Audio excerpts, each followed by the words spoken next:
नरेंद्र मोदी जी, आपके बाप दादा ही लेके आए थे क्या प्रॉपर्टी? आपके बाप का राज है क्या? डीजल मिलता है, पेट्रोल 30-32 रुपए में मिलता है, उसको आप 90 से 100 रुपया बेच रहे हो। आपके बाप का राज है क्या कि लूटोगे, खाओगे, खुद 15-15 लाख के सूट पहनोगे, और वो किसान है उसके तन पे कपड़ा नहीं है, मजदूर के तन पे कपड़ा नहीं है, आप घूम रहे हो वहां 36 तरह के व्यंजन खा रहे हो, वो सूखी रोटी खा रहा है, और किसान ने अगर पिज्जा खा लिया तो उसको सोशल मीडिया पे चलाते हो, पिज्जा क्यों खा लिया? आपको ही अधिकार है पिज्जा खाने का, आपको ही अधिकार है कूलर में सोने का, आपको ही अधिकार है एसी में रहने का, आपको ही अधिकार है पैंट शर्ट पहनने का। आपके बाप दादा ही लेके आए थे क्या प्रॉपर्टी? आपके तो मैं चाय बेचने वाला था। नरेंद्र मोदी जी, कितने चाय बेचने वाले 15-15 लाख का सूट पहनते हैं, और वो किसान है, वो कल भी फटी धोती में था, आज भी फटी धोती में था। फिर कहां से आप जनता के तेजी हो गए? आपने मूर्ख बनाया, भावनाओं को भड़काया जनता की को, और आप जनता को भड़का के वहां बैठ गए, और इस बात का पाप लगेगा। और आपको मैं तो कहता हूं कि देखना, इसी जिंदगी में रहते रहते आपको सजा भुगत के जानी पड़ेगी कि नरेंद्र मोदी को हाथ जोड़ करके, सर झुका करके और माफी मांगनी चाहिए देश के किसानों से कि मुझसे गलती हो गई, मेरी मति भ्रष्ट हो गई थी, मेरी बुद्धि भ्रष्ट हो गई थी, इसलिए मैं अहंकार में आ गया था, और मैं माफी मांगता हूं, मैं इन बिलों को वापस लेता हूं। कि नरेंद्र मोदी जी को भी यह अहंकार नहीं रखना चाहिए, यह जनता उठा के ऐसा पटक देगी कि वो कल्पना भी नहीं कर सकते हैं। और वही लोग जो आज मोदी मोदी कर रहे हैं, जो आज जयकारे लगा रहे हैं, वही उनको गाली देते हुए नजर आएंगे कि इस मोदी के कारण हम बर्बाद हो गए, सब कुछ लुट गए, जनता की गालियां खा रहे हैं। वो सब के सब कहना पड़ेगा ले लो। और प्रधानमंत्री जी को इतना अहंकार हो गया है कि मैंने जो बिल ले आया, भला उसका विरोध किसी ने क्यों कर दिया? उस अहंकार में वहां कीलें लगा दी जाती हैं, वहां पे ऐसे ऐसे बैरिकेड बना दिए जाते हैं, वहां पे ऐसे लगा जैसे पाकिस्तान की कोई सेना अटैक करने आने वाली हो, उससे ज्यादा वहां पे सुरक्षा के इंतजाम करे जा रहे हैं। किसी भी राजा का विनाश आ जाता है ना, विनाश आ जाता है, तब वो इस प्रकार का एक्ट करता है कि मैं जनता की मांग को नहीं सुनूंगा, मेरा करना है जो कर लीजिए। अगर वास्तव में जनता विरोध में आने लगे, जब वास्तव में राजा को लगे कि सड़क पे जनता उतरने लगी है, तो उस अहंकारी राजा को तुरंत उनकी समस्याओं को ध्यान में रख करके समाधान करना चाहिए, वरना जनता उसको उठा के कुर्सी से मोदा पटक देगी। ये उस राजा को ध्यान रखना चाहिए। भाड़े के टट्टू रख रखे, सोशल मीडिया पे रख रखे, वो मोदी मोदी करते हैं, वो उसकी बढ़ाई करते हैं, वो बढ़ाई करते हैं। और मैं कहता हूं ऐसे ही चाटुकार, और कुछ चाटुकार होते हैं, वही उसको मरवाते हैं, वही उसको बर्बाद करवाते हैं। और यही हश्र आप देखना सभापति महोदय, ये केंद्र सरकार का होने वाला है।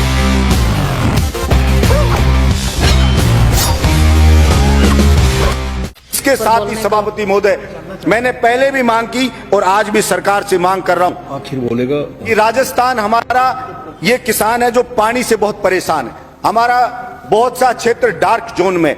मैंने पहले भी कहा कि सड़कों पे बजट दे रहे हैं, दूसरी चीजों पे बजट दे रहे हैं, आप नदियों का पानी जो व्यर्थ बह जाता है बरसात के दिनों के अंदर, अगर उस पानी को ही लाया जाए, चंबल ही है हमारे यहाँ, चंबल भी खतरे के निशान से बहती है सभापति महोदय बारिश के दिनों में।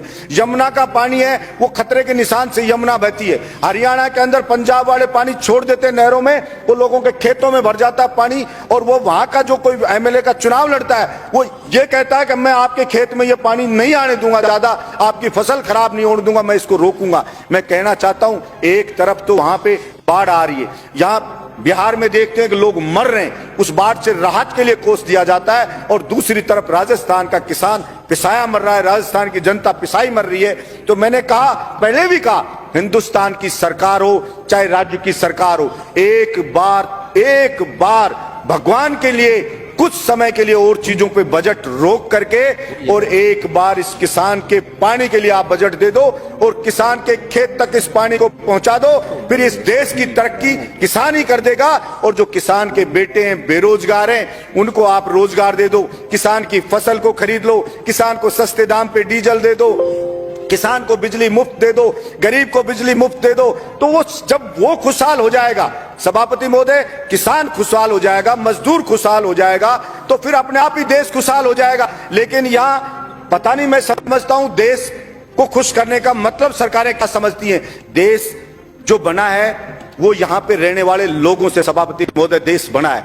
अगर वहां के लोग खुश नहीं है, अगर वहां के लोग संतुष्ट नहीं है, तो वो देश पर कैसे खुशहाल हो सकता है? सिर्फ झूठे नारे लगाने से, झूठी बातें करने से कोई देश खुश नहीं हो जाता। सभापति महोदय, किसान पढ़े, अलग अलग बॉर्डर पे पड़े, 2 मिनट में कर रहा हूं सभापति महोदय, अलग अलग बॉर्डर पे पड़े, बच्चे उनके बैठे हैं, महिलाएं वहां पे बैठी हैं, विनती कर रहे हैं बेचारे कि साहब ये 3 जो बिल लाई है केंद्र सरकार, इससे हम बर्बाद हो जाएंगे, हमारी मंडियां बर्बाद हो जाएगी। प्रधानमंत्री जी इन तीनों बिल को वापस ले लो। और प्रधानमंत्री जी को इतना अहंकार हो गया है कि मैंने जो बिल ले आया, भला उसका विरोध किसी ने क्यों कर दिया। उस अहंकार में वहां कीलें लगा दी जाती हैं, वहां पे ऐसे ऐसे बैरिकेड बना दिए जाते हैं, वहां पे ऐसे लगा जैसे पाकिस्तान की कोई सेना अटैक करने आने वाली हो, उससे ज्यादा वहां पे सुरक्षा के इंतजाम करे जा रहे हैं। सभापति महोदय, मैं ये कहना चाहता हूं, विनाश काले विपरीत बुद्धि। किसी भी राजा का विनाश आ जाता है ना, विनाश आ जाता है, तब वो इस प्रकार का एक्ट करता है कि मैं जनता की मांग को नहीं सुनूंगा, मेरा करना है जो कर लीजिए। चाणक्य ने भी कहा है कि अगर वास्तव में जनता विरोध में आने लगे, जब वास्तव में राजा को लगे कि सड़क पे जनता उतरने लगी है, तो उस अहंकारी राजा को तुरंत उनकी समस्याओं को ध्यान में रख करके समाधान करना चाहिए, वरना जनता उसको उठा के कुर्सी से मोदा पटक देगी। ये उस राजा को ध्यान रखना चाहिए।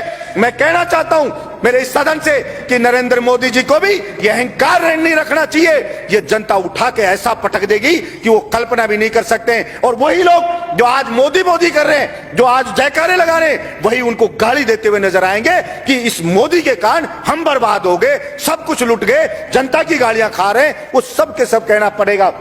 सभापति महोदय, भाड़े के टट्टू रख रखे हैं, सोशल मीडिया पे रख रखे हैं, वो मोदी मोदी करते हैं, वो उसकी बड़ाई करते हैं, वो बढ़ाई करते हैं। और मैं कहता हूं ऐसे ही चाटुकार, और कुछ चाटुकार होते हैं, वही उसको मरवाते हैं, वही उसको बर्बाद करवाते हैं। और यही हश्र आप देखना सभापति महोदय, ये केंद्र सरकार का होने वाला है। इसलिए मैं तो मांग करता हूं यहां से कि नरेंद्र मोदी को हाथ जोड़ करके और सर झुका करके और माफी मांगनी चाहिए देश के किसानों से कि मुझसे गलती हो गई, मेरी मति भ्रष्ट हो गई थी, मेरी बुद्धि भ्रष्ट हो गई थी, इसलिए मैं अहंकार में आ गया था और मैं माफी मांगता हूं। मैं इन बिलों को वापस लेता हूं और एमएसपी पे पूरी फसलों को खरीदे।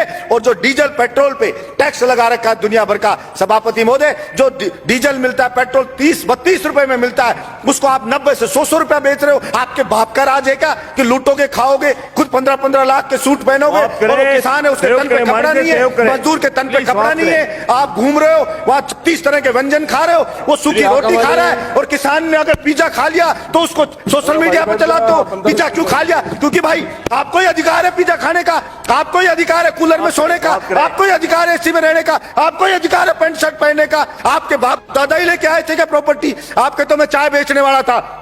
मैं पूछना चाहता हूं नरेंद्र मोदी जी, कितने चाय बेचने वाले 15-15 लाख का सूट पहनते हैं? और वो किसान है, वो कल भी फटी धोती में था, आज भी फटी धोती में था। फिर कहां से आप जनता के तेजी हो गए? आपने मूर्ख बनाया, भावनाओं को भड़काया जनता की को, और आप जनता को भड़का के वहां बैठ गए। और इस बात का पाप लगेगा। और आपको मैं तो कहता हूं कि देखना, इसी जिंदगी में रहते रहते आपको सजा भुगत के जानी पड़ेगी। ये मैं आपके बीच में कहना चाहता हूं। धन्यवाद सभापति महोदय।